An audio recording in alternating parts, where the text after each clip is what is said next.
Selamat malam dan selamat hari Sahabat untuk kita semua yang sudah hadir tepat pada waktunya. Sebelum kita memulai acara kita, baiklah kita berdoa dalam hati kita masing-masing dengan diiringi lagu dalam hati.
Amin.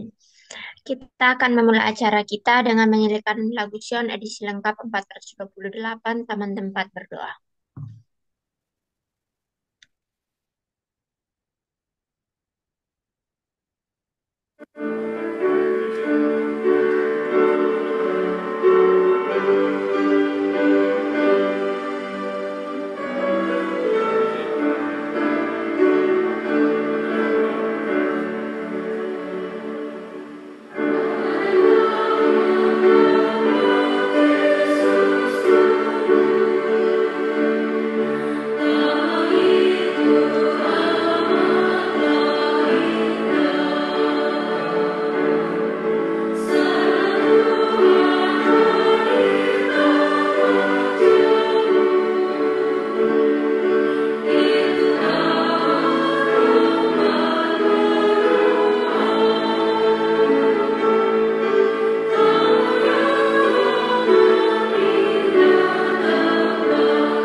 kita sama-sama berdoa. Puji syukur kami limpahkan terima kasih kepada Tuhan karena Engkau telah menjaga dan memenuhi kami sepanjang 1 minggu dalam minggu bekerja kami hingga tiba pada hari Sabat yang suci ini kami masih dalam keadaan selamat. Ya Tuhan, sebelum kami mohon permintaan kami pada malam ini, kami mohon agar Engkau berkenan menghapus kami dari dosa. Berapapun yang kami minta pada malam ini tidak terhalang oleh karena dosa-dosa kami, Tuhan. Pada saat ini ya Tuhan, kiranya Engkau memberkati kami Roh Kudus Tuhan, menurapi juga pembicara kami yang akan mengutarakan firman Tuhan sebentar lagi. Kiranya firman yang diberikan atau yang diucapkan dapat membawa berkat bagi kami dan kami juga sebagai pendengar dapat mempraktikkan dalam kehidupan kami sehari-hari. Pimpin dan serta acara kami dari awal hingga berakhir dengan baik, karena kami berdoa hanya dalam nama Yesus kami berdoa. Amin. Kita akan mendengarkan lagu pujian What a Day That Will Be by Aini, Melita, dan Fon.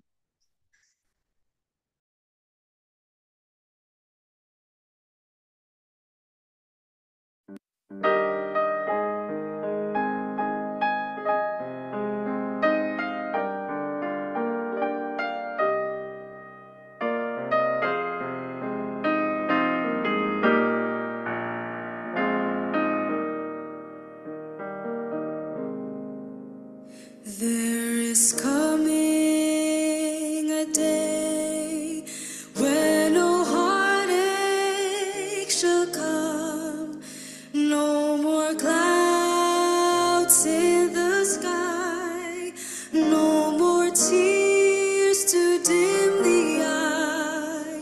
All is peace forevermore on that happy golden shore. What a day, glorious day that will be. What a day that will be when my Jesus I shall see. When I look upon his face, the one who saved me by his grace, when he takes me by the hand and leads me to the promised land. What a day, glorious day that will be. There'll be no sorrows there, no more burdens to bear, no more sickness, no more pain, no more parting over there. And forever I will be with the one who died for me.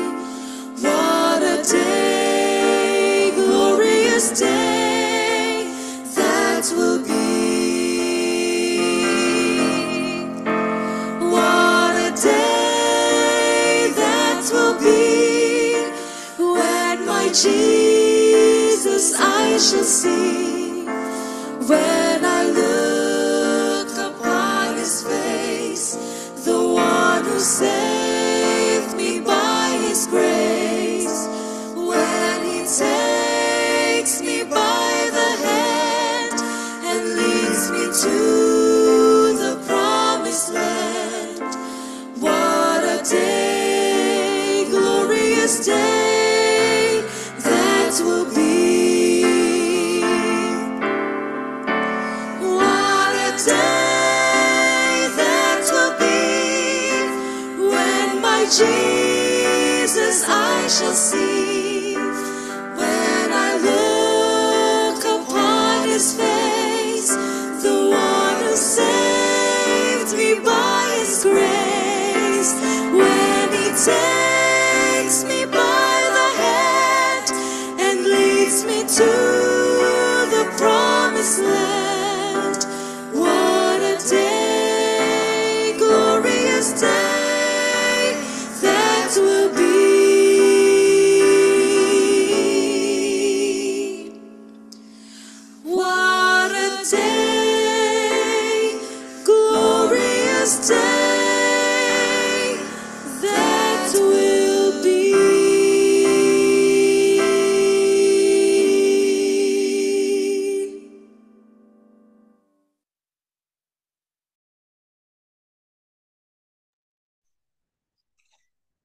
Sebelum kita menaikkan uh, renungan kita pada malam hari ini, saya ingin membacakan ayat inti kita pada malam hari ini terdapat dalam Matius 26 ayat 36 di Getsemani. Kemudian sampailah Yesus bersama murid-muridnya ke suatu tempat yang bernama Getsemani. Ia berkata kepada murid-muridnya, "Duduklah di sini, sementara aku pergi ke sana untuk berdoa." Pada Bapak Pendeta Yusak kami persilakan.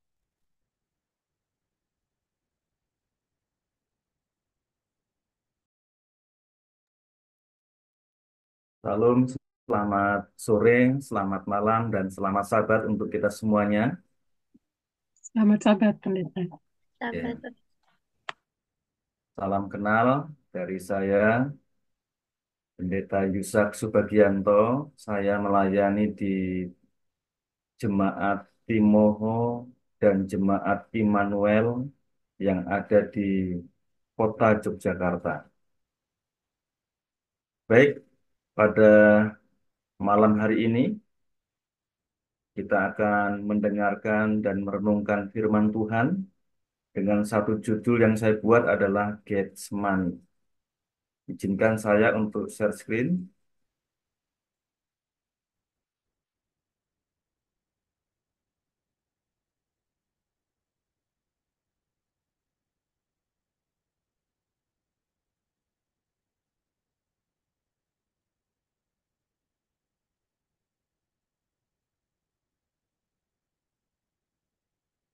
Apakah sudah terlihat?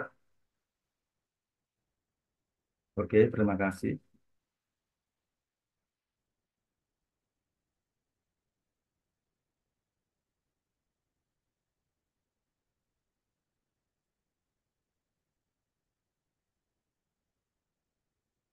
Baik, judul renungan kita pada malam hari ini adalah Getsemani. Saya ingin membawa Bapak, Ibu, Saudara sekalian untuk berjalan-jalan ke kota Yogyakarta. Di Yogyakarta dan sekitarnya ada beberapa pabrik gula. Pabrik gula yang pada waktu itu didirikan dan dikelola oleh pemerintah Hindia Belanda.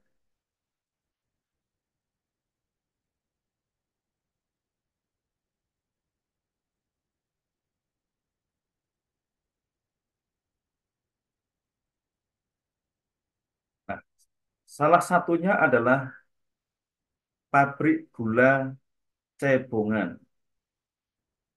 Ini didirikan sekitar tahun 1800-an. Kemudian ada pabrik gula Randu Gunting. Jadi bangunannya cukup megah pada waktu itu untuk pengolahan ataupun pembuatan gula pasir atau gula putih.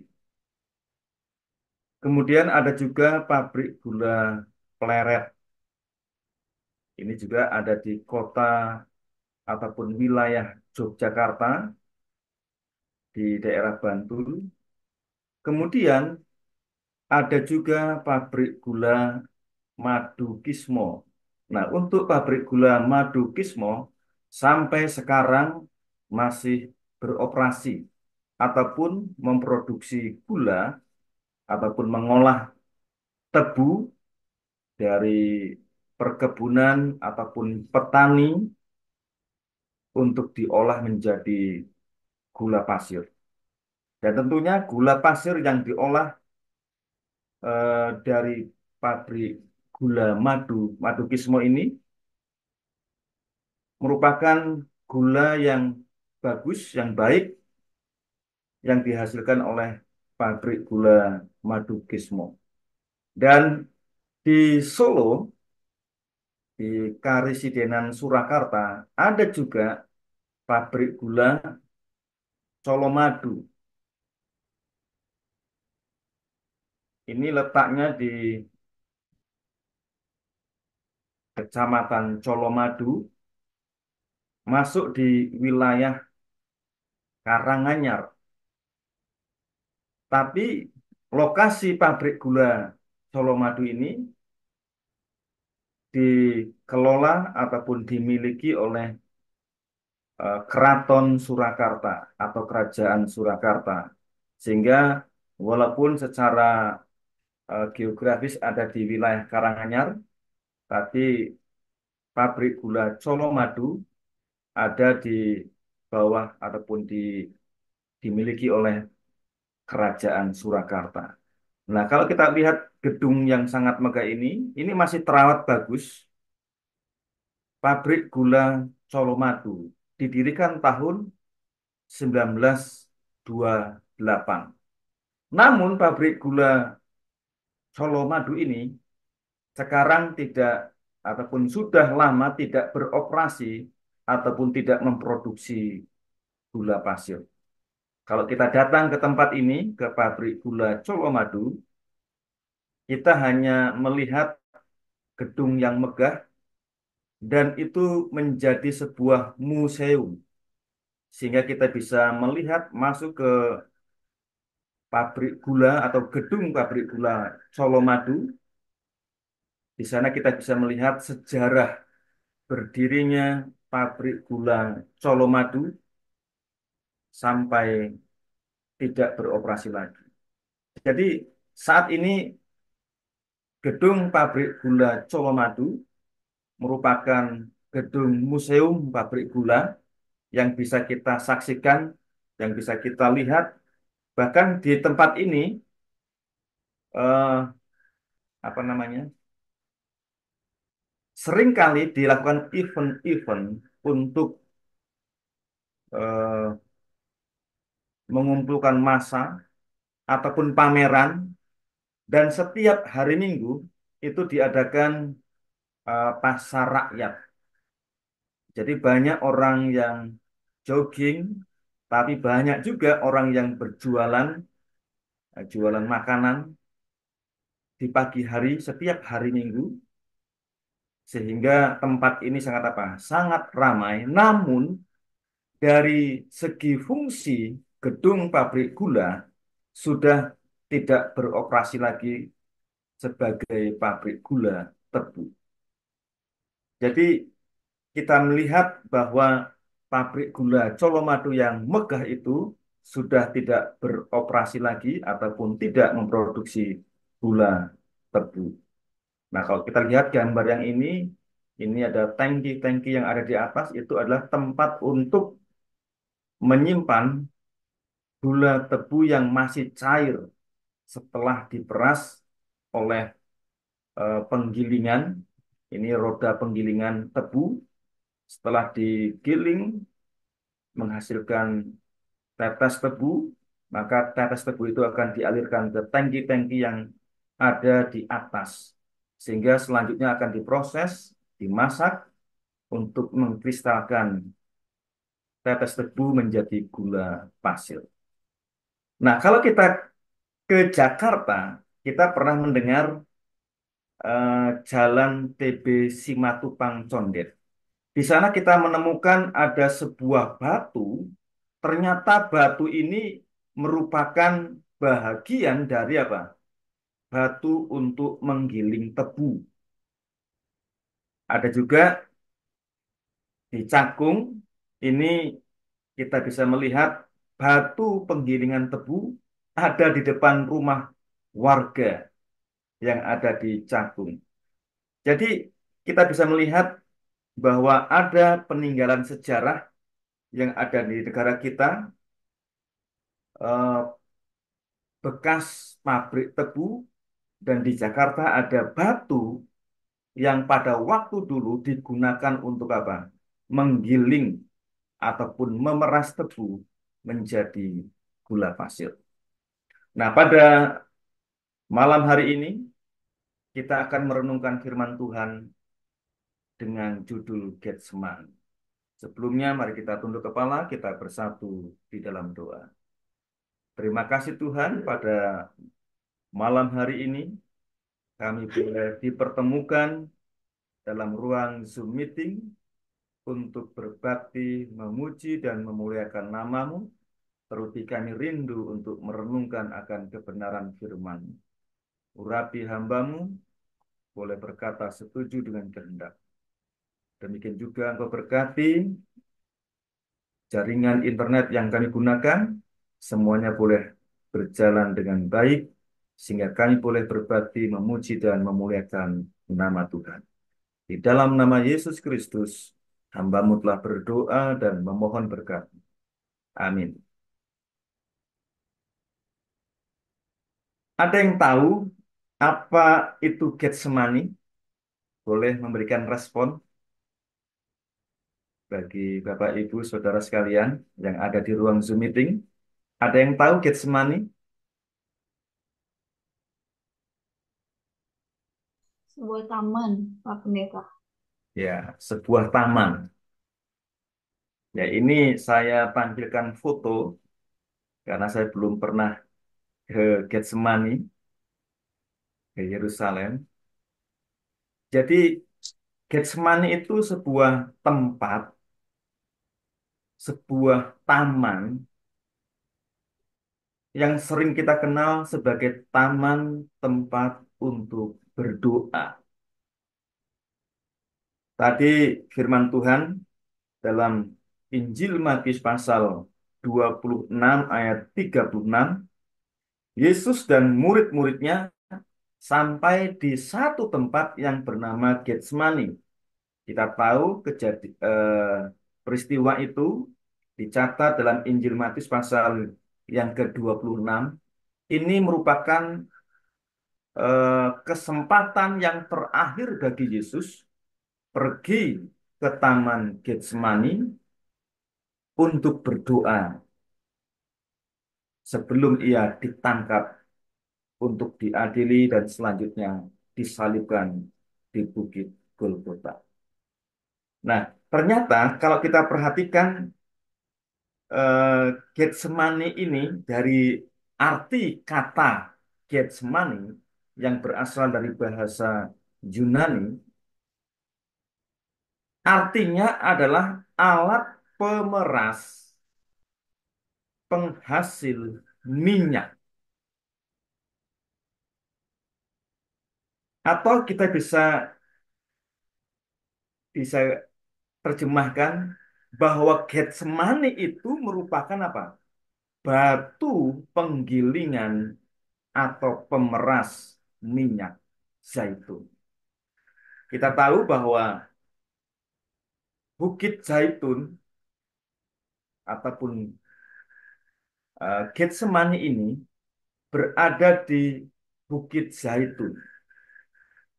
Dalam ayat inti kita, Matius pasal 26 ayat 36, maka sampailah Yesus bersama murid-muridnya ke suatu tempat yang bernama Getsemani. Kemudian dalam ayat yang lain, di dalam Injil Lukas pasal 22, ayat 39 dan 40. Lalu pergilah Yesus keluar kota, dan sebagaimana biasanya ia menuju Bukit Zaitun, murid-muridnya juga mengikut dia. Setelah tiba di tempat itu, ia berkata kepada mereka, "Berdoalah supaya kamu jangan jatuh ke dalam pencobaan."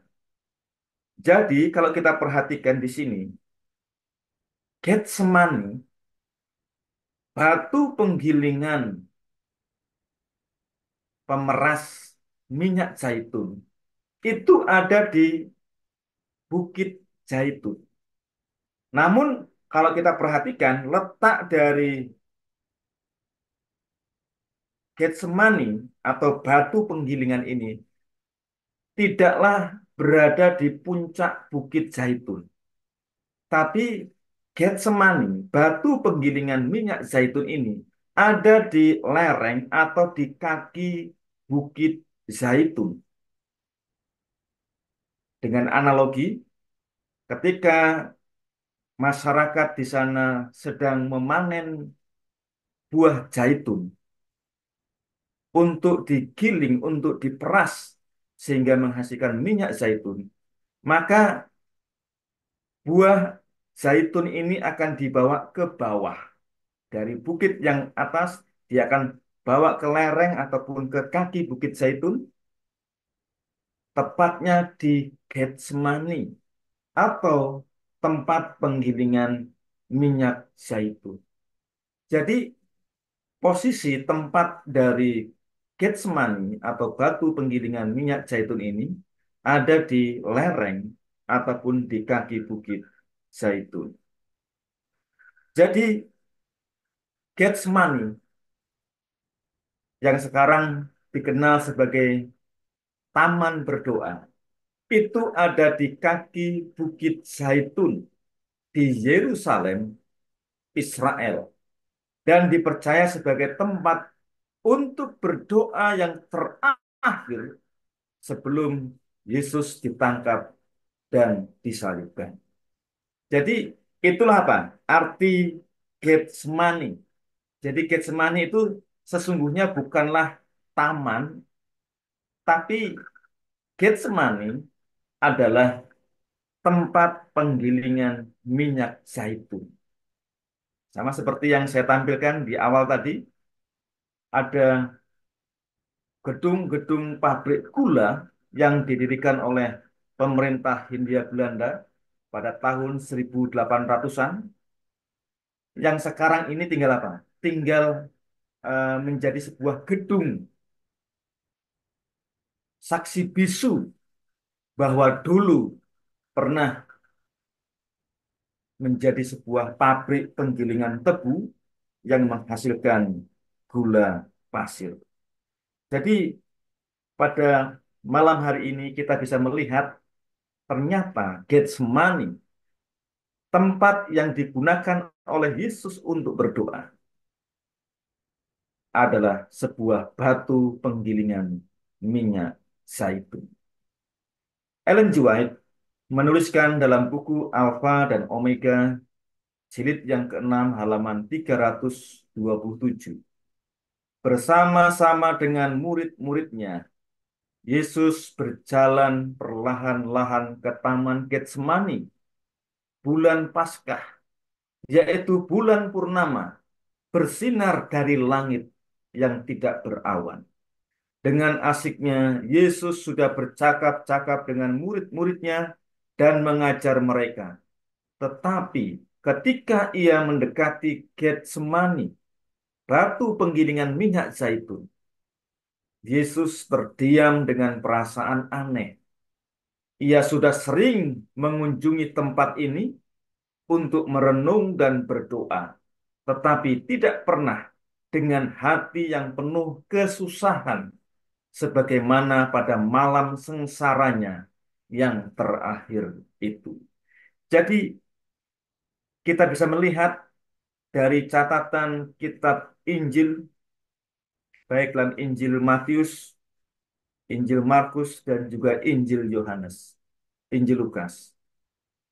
Getsemani merupakan tempat favorit, tempat yang sering dikunjungi oleh Yesus, yang digunakan untuk bertemu dengan Bapaknya di dalam doa secara pribadi. Saudaraku, batu penggilingan minyak atau tempat penggilingan minyak zaitun bisa digunakan oleh Yesus menjadi tempat yang istimewa, tempat yang khusus, tempat yang spesial, sehingga dia bisa bertemu dengan Bapa yang di surga untuk bercakap-cakap, untuk berdoa, untuk memohon kekuatan ketika Yesus di dalam pelayanannya di dunia ini. Namun sejak tahun 333, Getsemani, batu penggilingan minyak zaitun, yang sering digunakan oleh Yesus untuk berdoa. Sejak tahun 333, tempat ini menjadi tempat ziarah karena diyakini bahwa di sekitar Taman Getsemani terdapat kuburan Bunda Maria. Jadi, kenapa? Itulah sekilas tentang informasi tentang Taman Getsemani yang sering kita dengar sebagai taman tempat berdoa. Yang sesungguhnya Getsemani adalah batu penggilingan minyak zaitun yang ada di lereng Bukit Zaitun, di mana Yesus sering datang ke tempat itu untuk berdoa. Nah, Bapak Ibu yang dikasihi oleh Yesus Kristus, Musa, Nabi Musa, dalam penglihatannya, ketika dia menerima wahyu ilahi, dia pun pernah melihat, menyaksikan Yesus berada di Taman Getsemani dalam malam sengsaranya. Dikatakan dalam buku Alfa Omega, jilid yang kedua, halaman 76. Iya, Musa mengikuti juru selamat ke Getsemani dan melihat kesedihan itu di dalam taman. Pengkhianatan, olok-olokan, dan aniaya, serta penyaliban.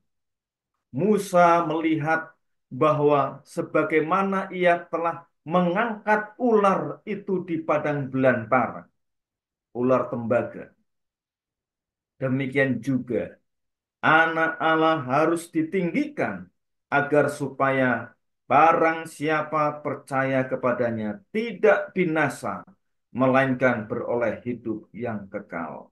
Yohanes 3 ayat 16. Kesedihan, kemarahan, dan ketakutan memenuhi hati Musa apabila melihat kebencian yang bersifat iblis dan kemunafikan yang dinyatakan oleh bangsa Yahudi terhadap penebus mereka.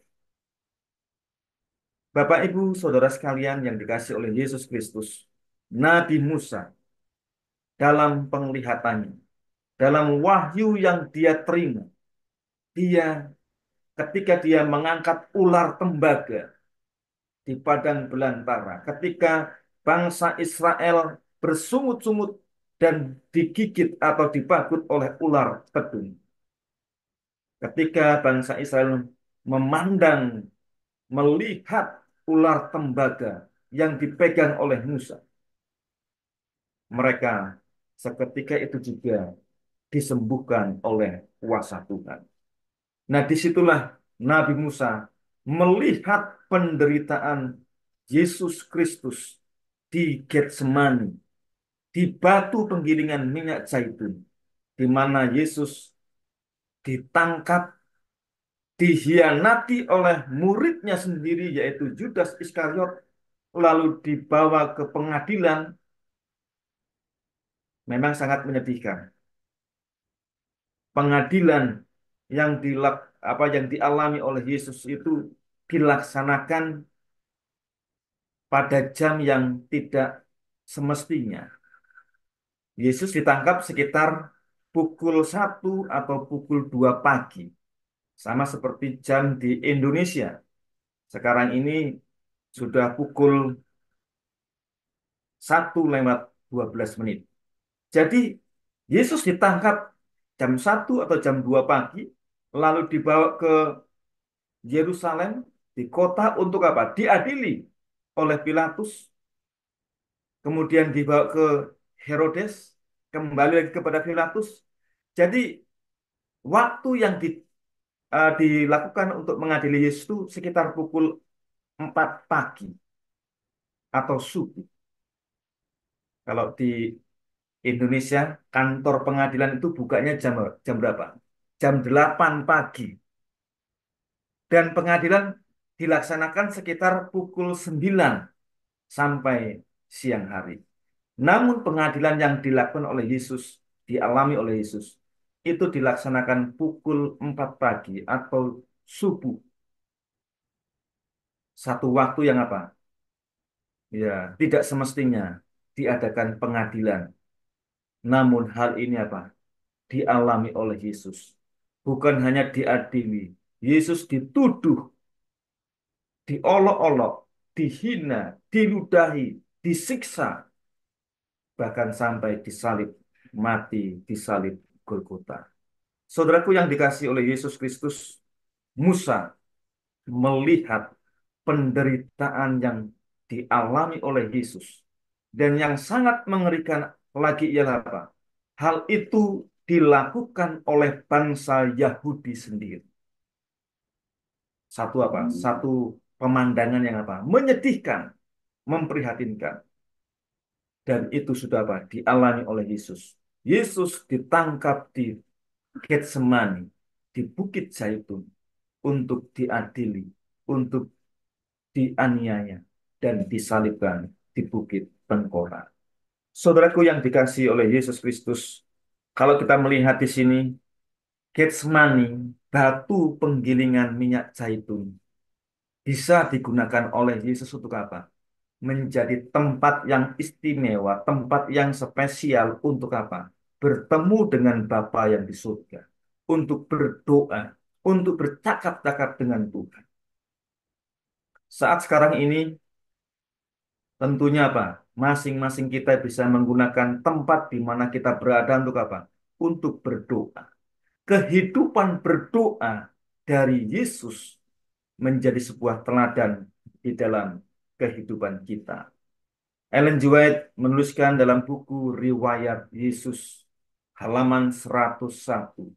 Kehidupan juru selamat di dunia ini, kehidupan Yesus pada waktu dia melayani, adalah suatu kehidupan yang penuh dengan doa.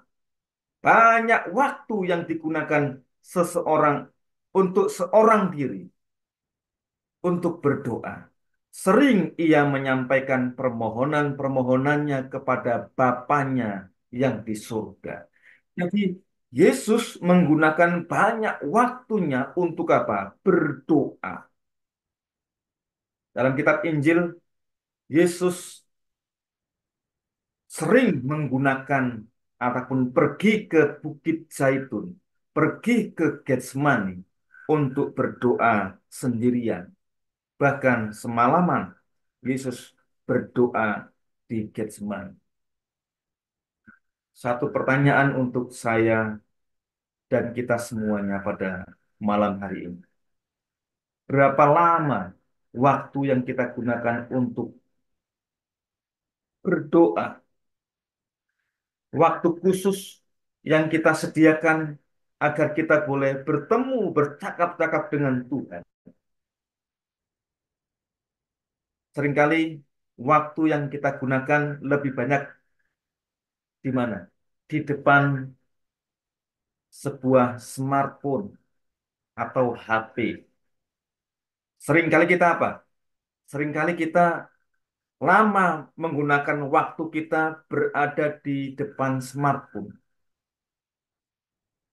Ketika saya memperhatikan anak-anak ketika saya mengajar di eh, sekolah Advent kita, saya mengajukan pertanyaan, berapa lama anak-anak ini yang SMP eh, main HP atau menggunakan smartphone di rumah? Saudaraku, waktu yang mereka gunakan untuk berada di hadapan smartphone atau HP itu satu hal yang apa? Luar biasa. Ada yang 3 jam, ada yang 4 jam, ada yang 6 jam, bahkan 8 jam. Sementara ketika ditanya berapa lama kalian menggunakan waktu untuk berdoa atau waktu untuk membaca Alkitab, ada yang menjawab apa? Hanya setengah jam untuk baca Alkitab. Kalau berdoa, ya hanya hitungan berapa menit untuk apa? Untuk berdoa. Sementara Yesus banyak menggunakan waktu sendirian untuk apa? Berdoa, bertemu dengan Bapa yang di surga. Saudaraku, ini apa? Satu pelajaran, satu peringatan untuk kita agar kita pun boleh apa?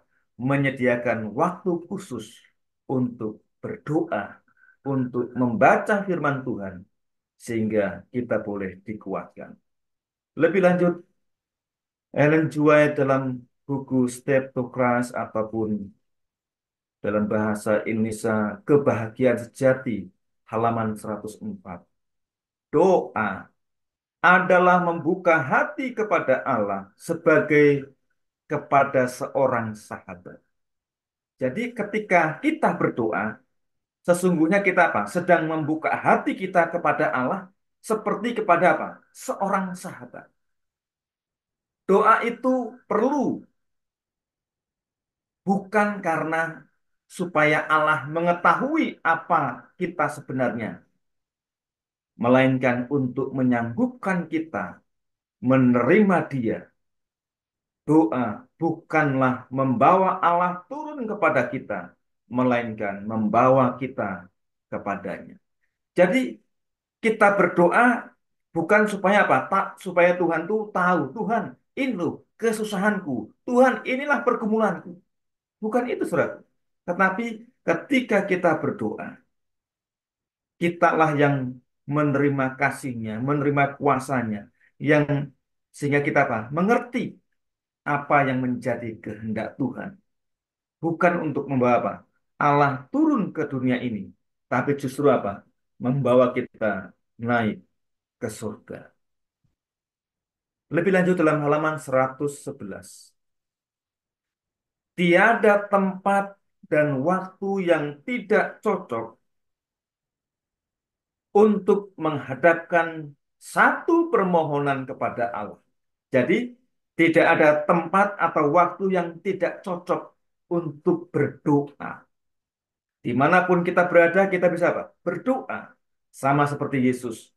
Batu penggilingan minyak zaitun dijadikan sebagai tempat berdoa bagi Yesus. Tiada sesuatu yang dapat mencegah kita daripada mengangkat hari kita di dalam doa yang sungguh-sungguh. Jadi, tidak ada yang bisa mencegah saudara untuk apa? Berdoa kepada Tuhan. Suatu hubungan yang intim dapat diperoleh dimanapun kita berada. Kita harus mempunyai hati yang senantiasa terbuka dengan doa yang selalu dilayangkan supaya Yesus dapat datang dan tinggal sebagai tamu surga di dalam hati kita. Jadi ketika kita berdoa, kitalah yang akan dibawa lebih dekat datang kepada Bapa, kepada Yesus. Sehingga kita apa? Mengerti, mengetahui apa yang Tuhan rindukan di dalam kehidupan kita. Jadi dimanapun kita berada, kita bisa apa? Berdoa. Ada kesaksian dari seorang ibu di sebuah desa, dia seorang anggota Advent yang setia. Ketika dia sedang berada di dapur, selesai masak, dia ingat kepada anaknya. Dia punya 3 orang anak. Eh, Anaknya ini apa? Semuanya merantau. Ada yang di Kalimantan, ada yang di Jakarta. Ketika dia mencuci piring, dia apa? Ingat anak-anaknya. Dan dia apa? Berdoa, Tuhan, kiranya Engkau memberkati dan melindungi anak-anak saya di dalam perantauan. Jadi, dimanapun kita berada, apapun aktivitas kita, sesungguhnya apa? Kita bisa bertemu dengan Tuhan untuk apa? Untuk berdoa, untuk menyampaikan permohonan kepada Bapa kita yang di surga. Dalam kesempatan yang lain, Ellen G. White menuliskan dalam buku Alpha dan Omega jilid yang pertama, halaman 79. Henok mengambil banyak waktu sendirian untuk berdoa. Dengan demikian, ia menunggu di hadapan Tuhan sambil mencari suatu pengetahuan yang lebih jelas akan kehendaknya agar ia dapat melaksanakannya. Bagi Henokh, doa merupakan nafas jiwa. Ia hidup dalam suasana surga. Jadi kalau kita perhatikan Henokh ini hidup di zamannya penuh dengan ujian, pencobaan. Jadi Henokh masih sempat hidup ataupun melihat, menyaksikan Nuh membangun bahtera. Henokh menyaksikan bagaimana dunia yang masih bayi itu penuh dengan apa? Kejahatan. Sehingga Ellen G. White dalam uh, wahyu yang dia terima, dia menulis dalam pena inspirasi bahwa Henokh menggunakan waktu yang banyak untuk apa? Berdoa. Bagi Henokh, doa itu seperti nafas. Jadi tidak boleh seorang pun yang berhenti bernafas. Karena kalau seseorang berhenti bernafas, dia akan apa? Mengakhiri hidupnya. Dia tidak akan bisa apa? Hidup lagi. Jadi doa bagi Henokh seperti nafas jiwa di dalam kehidupan. Ini apa? Satu kehidupan yang luar biasa. Kita rindu supaya di dalam kehidupan kita, kita pun apa? Menggunakan banyak waktu untuk sendirian, untuk berdoa kepada Bapa yang di surga. Yesus adalah teladan di dalam kehidupan berdoa. Yesus sendiri, ketika ia berada di antara manusia, sering berdoa. Juru selamat kita menyamakan dirinya sendiri dengan keperluan dan kelemahan-kelemahan kita. Dengan demikian, dia menjadi seorang pemohon, mencari kekuatan dari Bapaknya, supaya dia dapat muncul dengan kekuatan menghadapi tugas dan pencobaan. Dialah, Yesuslah teladan kita di dalam segala sesuatu. Yesus menggunakan batu penggilingan minyak zaitun menjadi tempat yang istimewa, tempat yang spesial untuk bertemu dengan Bapaknya melalui doa secara pribadi. Saudara pun bisa menggunakan tempat yang khusus, tempat yang kita boleh gunakan untuk apa? Berdoa, untuk memuji nama Tuhan, untuk menyampaikan permohonan kita, untuk memohon kekuatan kepada Tuhan ketika kita sedang apa? Menghadapi pergumulan. Kita harus menggunakan banyak waktu kita untuk apa? Untuk berdoa.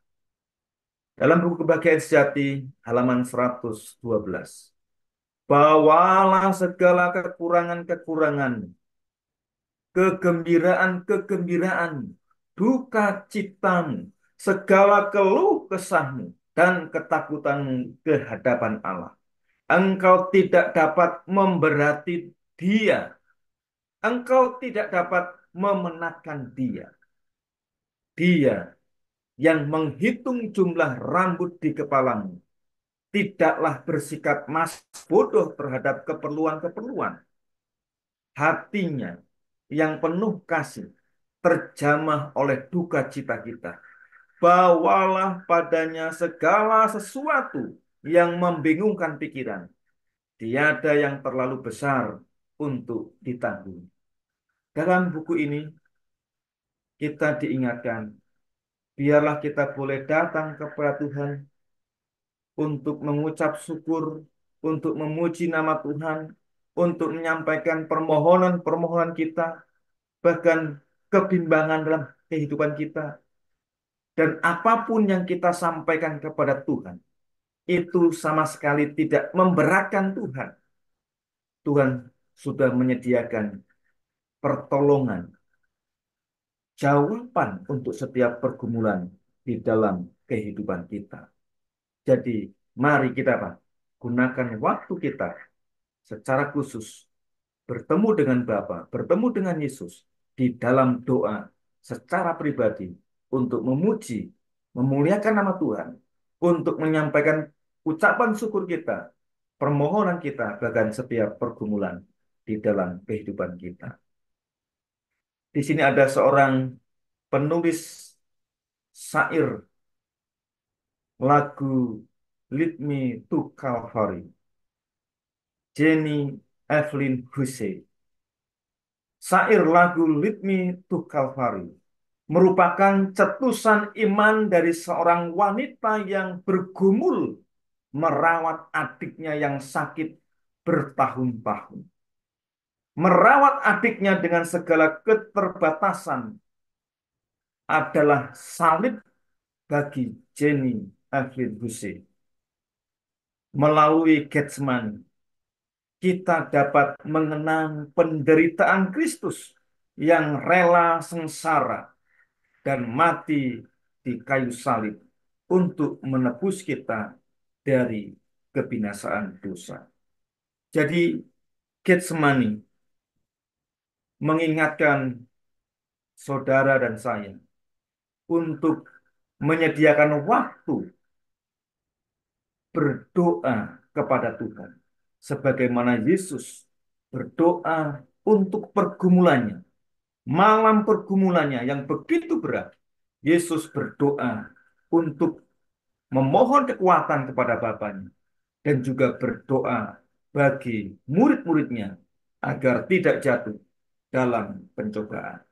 Biarlah melalui Getsemani, batu penggilingan minyak zaitun, saudara dan saya diingatkan bahwa Yesus menggunakan Getsemani untuk berdoa, untuk bertemu dengan Bapanya, supaya dia dikuatkan di dalam pelayanan. Kiranya Tuhan Yesus memberkati kita. Amin. Amin. Amin. Terima kasih banyak Pak Pendeta untuk firman-Nya. Kita selalu dikuatkan selalu untuk tetap berdoa ya. Mengingatkan kembali kepada kita untuk mengambil waktu kita sebagaimana Yesus mengambil waktu untuk berbincang-bincang dengan Tuhan. Kita juga harus lebih banyak mengambil waktu kita sendiri untuk berdoa kepada Tuhan.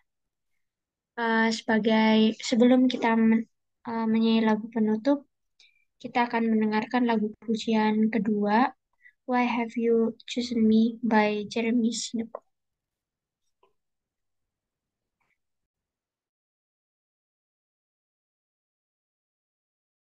Why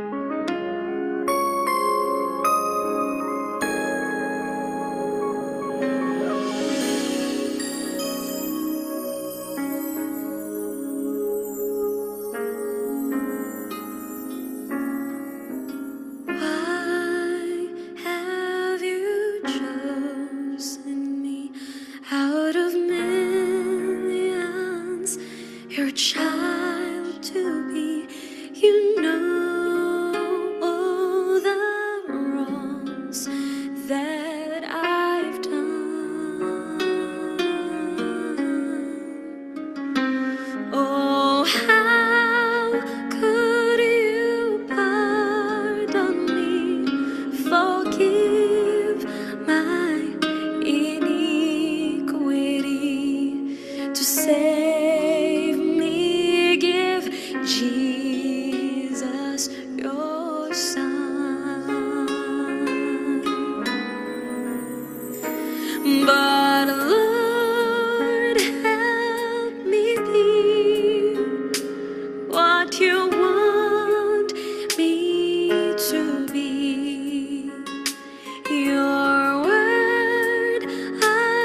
though I can't understand it, I confess.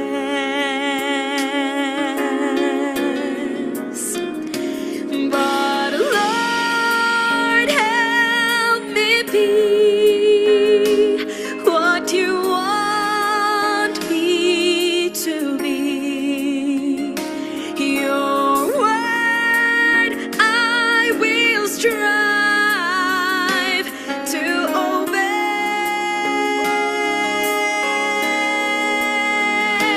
My life I now give you. I will live and walk by your side all the way.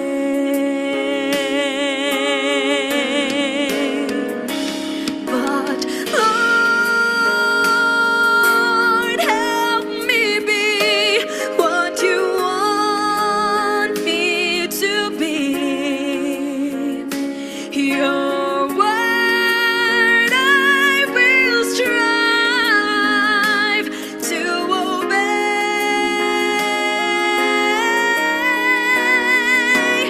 My life I now give you. I will live and walk by your side all the way.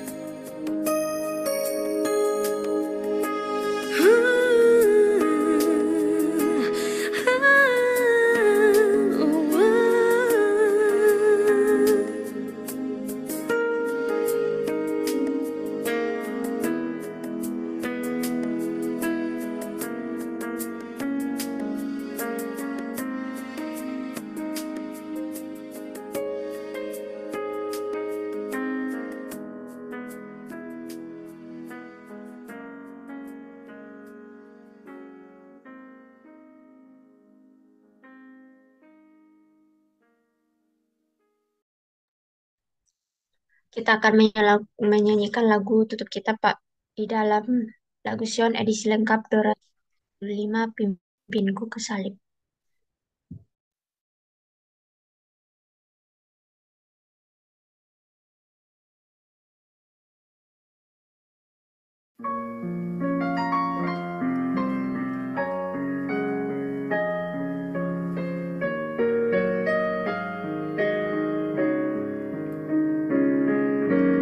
Engkaulah Raja hidupku, Tuhan yang mulia, mahkota duri dan paku, pimpinku ke salib. Ku tak lupa Getsemani, ku tak lupa sengsaranya, ku takkan lupa kasih-Nya, pimpinku ke salib. Di mana kau dibaringkan, badi pendudukan,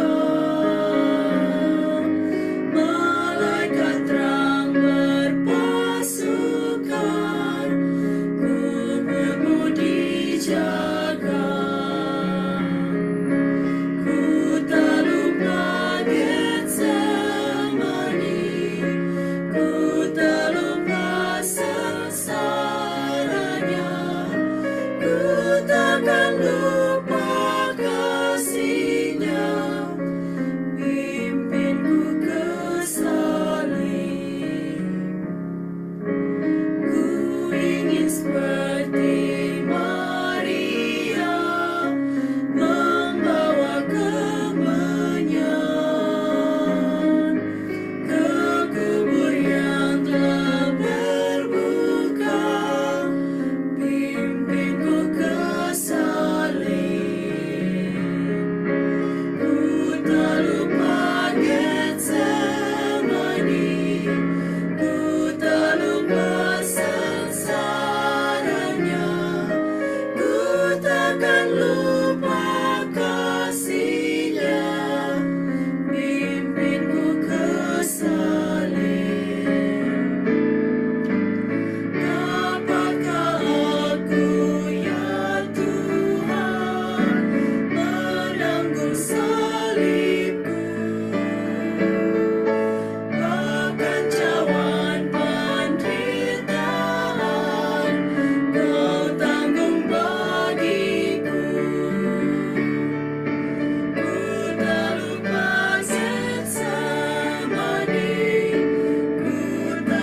sebagai doa penutup, kami minta kesediaan Pendeta Subagianto, dan di akhir doa kita akan berdoa bersama dalam doa nama Bapa kami.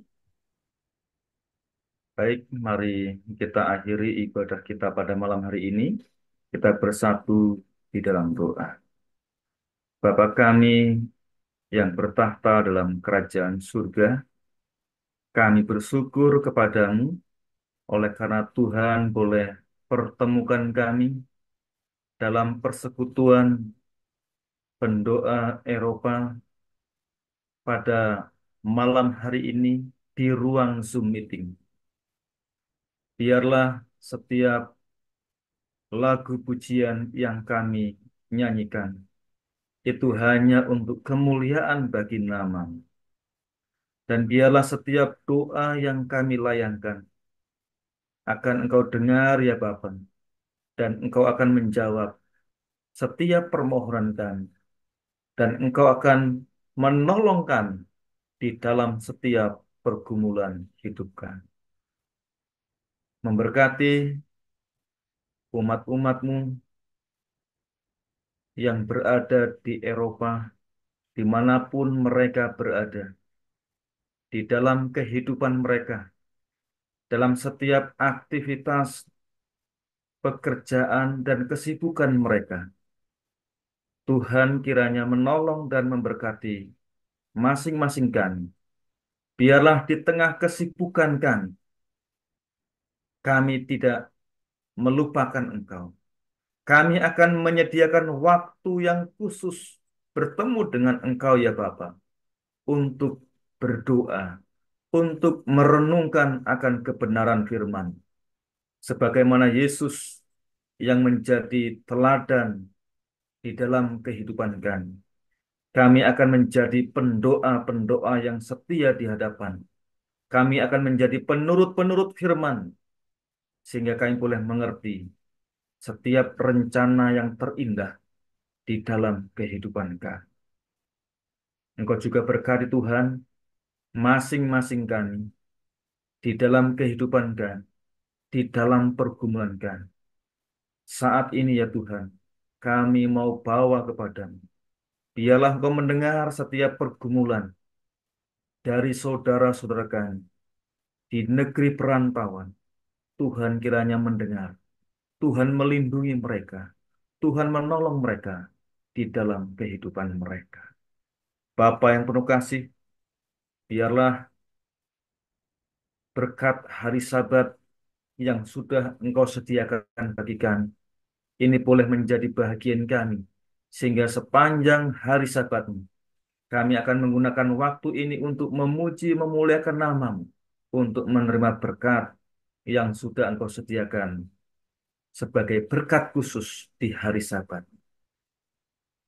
Dan biarlah Engkau memberkati masing-masing kami ketika kami akan mengakhiri pertemuan ataupun ibadah kami pada malam hari ini dan beristirahat. Biarlah Tuhan menyertai dan memberkati kami, melindungi kami dalam istirahat kami. Sehingga besok kami boleh bangun dengan tubuh yang segar untuk menyambut hari Sabat-Mu, untuk bersuka cita di dalam kasih. Inilah yang menjadi seru dan doa kami ya Bapa. Sempurnakanlah doa kami ini, karena kami akan berdoa, doa Bapa kami. Bapa kami yang di sorga, dikuduskanlah nama-Mu, datanglah kerajaan-Mu, jadilah kehendak-Mu di bumi seperti di sorga. Berikanlah kami pada hari ini makanan kami yang secukupnya, dan ampunilah kami akan kesalahan kami, seperti kami mengampuni orang yang bersalah kepada kami. Dan janganlah membawa kami ke dalam pencobaan, tetapi lepaskanlah kami dari yang jahat.